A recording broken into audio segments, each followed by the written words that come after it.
Þá er menningarnóttin framundan og hvað þá meira við hæfi en að taka smá strætó á þetta.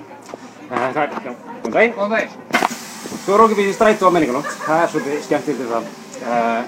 Ókeypis í strætó fyrir alla. Það er nefnilega það er sérstaklega skemmtilegt að taka strætó á menningarnótt. Vegna þess að þá vitum við að miðbærinn hann breytist bara í svona eina stóra göngugötu. Það er bara þannig. Þannig að þá erum að taka bara strætó allar niður í miðbæ. Ef þið viljið fara á bíl niður í miðbæ eftir á móti, þá er bara að gera að finna sér eitthvað stórt fyrirtæki eða skóla eða eitthvað svoleiðis sem er einhvers staðar nálægt og bara taka svo strætó þaðan. Svo er eitt sem er nýtt líka. Þið getið lagt bílnum eitthvað niður í fólk verið að syngja hérna.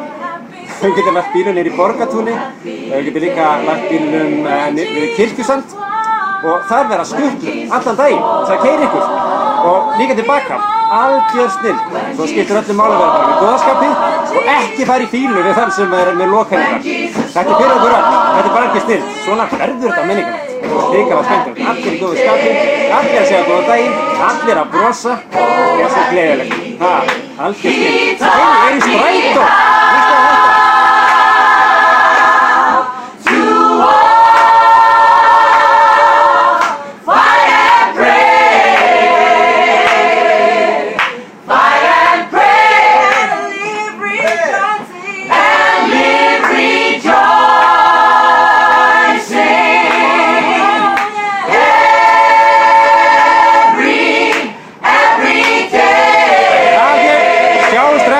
Menningarnótt.